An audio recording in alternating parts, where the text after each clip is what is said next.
Posted by you/adventurous aside 600. My fiancé has the biggest heart. He would literally give you the shirt, pants, and hat off his body if you ask for it. He's a recovering people pleaser, and I understand because I also used to be a people pleaser. We've been together for over 5 years. A few months ago, I started noticing his best friend making some not so nice comments towards me. I'm trying to be vague, but let's just say this friend is the type to figure out who in the room would be most affected by being picked on, and then he picks and picks and picks on them until they can't take it anymore. Nobody ever really holds him accountable for this, and unfortunately, I have somehow become his favorite target. I tried to put up with these comments, but they started getting really elaborate. The friend would make up lies about me, claiming I said things I never did. He once called me in front of all our friends, my fiancé included, just to yell, "You're a bad friend," into the phone and then hung up. There's so much more to it that I can't share because I'm trying to remain somewhat anonymous. It started affecting me in my mental health, and I ended up having a full breakdown where I told my fiancé how much this was all starting to hurt me. The first time I broke down over this, my fiancé said he would talk to his friend about messing with me less. He then told me his friend was sorry and that he'd be keeping an ear out for any other comments, promising to jump to my defense if it happened again. A few weeks later, the friend provoked a very specific childhood trauma for me, and I had a second breakdown in front of my fiancé. He then admitted that his friend didn't actually apologize. Instead, he said he was sorry I was too sensitive to understand his humor. At that point, I told my fiancé that my friendship with this person was over, and that I wanted zero contact from here on out, even if it meant missing out on events and parties that I'd otherwise love to attend. He agreed with me that all of this is being done with the intention of getting a rise out of me, and that even if we try to get through to this friend, he's so diabolical that we could never fully trust him not to treat me at least a little bit poorly. My fiancé kept asking if this meant he had to quit the project they're working on. I told him I would never tell him he had to, because I know how much it means to him, but in all honesty, the fact that this person is treating me so poorly that I'm having physical stress reactions, and that isn't enough for him to want to cut this person off, does hurt a lot. The fact that it isn't a deal breaker for him is probably always going to sting a little. He's not confrontational at all, and I always knew that, but it's not about confrontation. It's about standing in my corner, and I can't spend the rest of my life with someone who isn't in my corner. This friend is getting married to my best friend in a few months, and we're both supposed to be in the wedding, but I really have no clue how to handle it.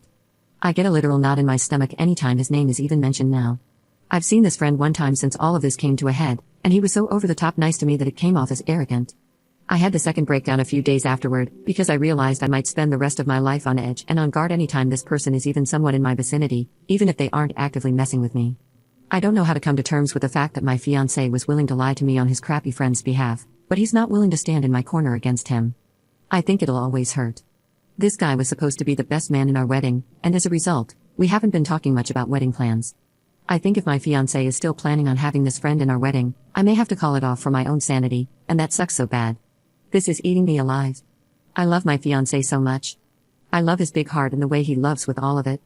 But he loves some truly wretched people, and I don't know if he'll enforce any boundaries with those people before the lack of boundaries becomes too much for me to handle.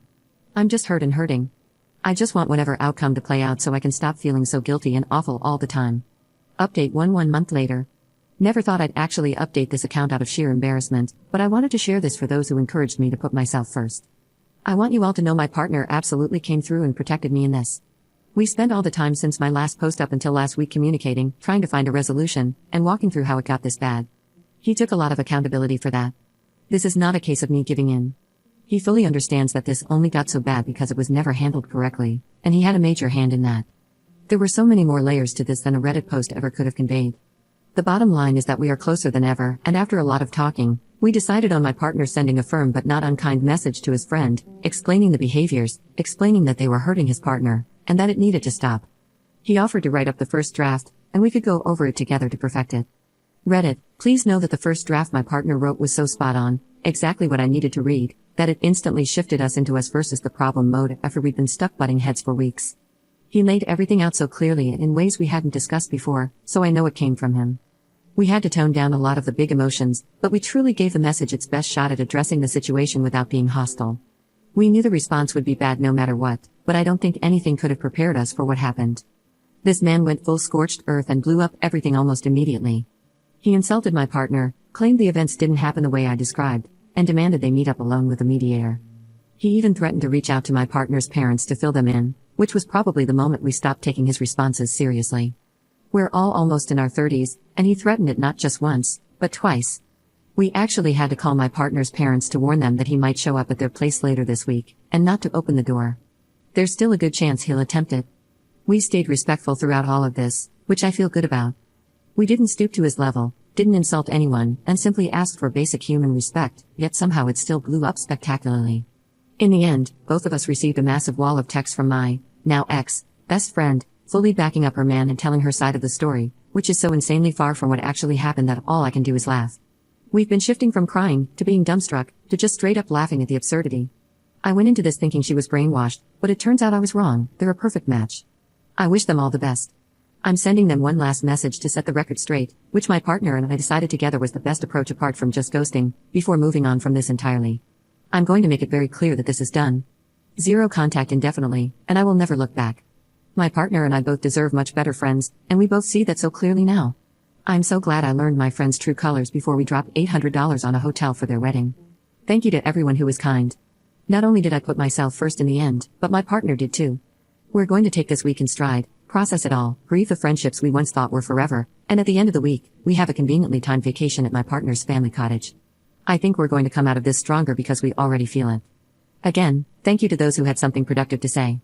I've made my peace with all the rest. I guess if the guy does something else outlandish, maybe I'll update, but for now, this chapter is closed, and I'm so ready for it to start collecting dust. Commenter. I'm extremely sorry this all happened, but I'm also happy that your partner gave you his full support here. As for the ex-best friend, I've seen this before, and I'll bring it up just in case it's needed. Sometimes victims of abusive manipulators end up seemingly doing a 180 to their normal behavior and supporting their abusers against everyone else. This doesn't mean they are evil themselves, but rather that they have been brainwashed. Your fiancé had you to talk to and explain how crappy his ex-best friend is. Your friend has no one close enough, apart from spending 24 hours per day with the psycho, and you don't know what crap he's feeding her, with the end goal of cutting her off from any loving friends, so that she only has him, and he can abuse her freely. I'm obviously not saying this is 100% the case here, just throwing it out for your consideration. Ops response. You know, I definitely went into this thinking exactly what you just laid out. But I refuse to set myself on fire to keep her warm, and the things she said in her message about my partner are irredeemable. She can never be a part of our lives again after what was said, out of respect for me and my partner, even if any part of me wanted to hold out hope for her. I hope this is a wake-up call for her, but it won't be me on the other line.